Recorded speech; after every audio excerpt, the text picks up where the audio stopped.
So what if I told you a major Wall Street analyst thinks Ethereum could rocket to $9,000, and soon? It's a pretty wild prediction from Tom Lee, and it's all built on this huge idea he's calling the Tokenization Super Cycle. We're going to spend the next few minutes breaking down exactly what that means and why it might just change the entire world of finance as we know it. And there it is, right there in black and white, $7,000 to $9,000 for Ethereum. I mean, that is a massive jump from where we are today. So the obvious question is, how? How in the world do you get to that number? Well, according to Tom Lee, the answer isn't in today's price charts. You actually have to look back 50 years to a moment that completely changed how money works. To really get this whole idea, we've got to take a quick trip back in time, about 50 years, to a single decision that completely rewrote the rules of the game for money. Understanding this history is the key to the entire thesis. It all kicked off back in 1971, when the US completely cut the dollar loose from gold. Just like that, money became what Tom Lee calls synthetic. It wasn't backed by a physical thing anymore, just by the promise of the US government. Now, to keep the dollar on top, Wall Street had to get incredibly creative, inventing this wave of new financial tools like futures and money market funds just to make this new synthetic world function. And this, right here, is the heart of the argument. Tom Lee is saying we're living through that exact same kind of massive shift right now. Back in 1971, money went from physical to synthetic. Today, it's going from synthetic to tokenize. It's becoming actual, native digital code that lives on a blockchain. He sees this as the next logical, maybe even inevitable, step in how money evolves. Okay, so if we accept this idea that tokenization is the next huge wave in finance, the next question is pretty obvious. Where is all this going to happen? And this is where the theory zooms in and focuses squarely on Ethereum. To really understand this space, you got to see the two big players for what they've become. Bitcoin, no doubt, has won the race to be digital gold.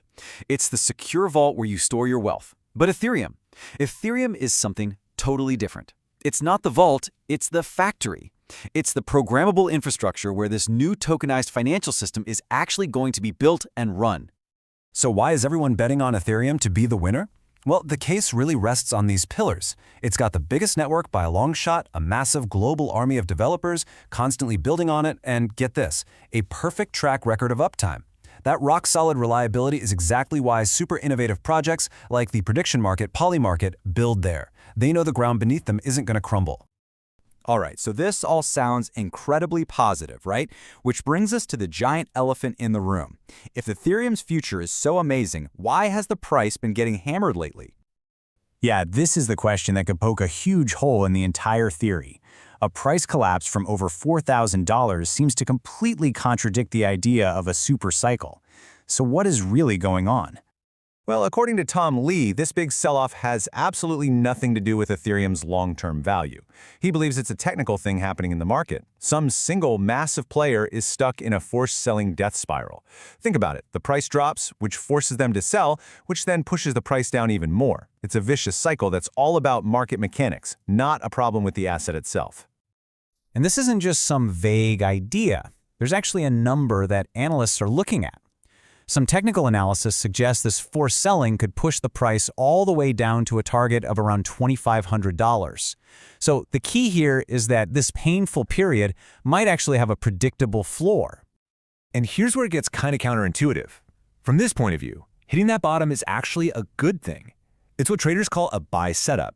It's like once that forced selling is finally done, once the absolute last desperate seller has sold their bags, there's literally no one left to push the price down. And that clears the runway for a massive rebound. So with that short-term turbulence explained, let's zoom back out to the really big picture. What does this future, built on platforms like Ethereum, actually look and feel like? The roadmap to this future seems to unfold in three pretty logical steps.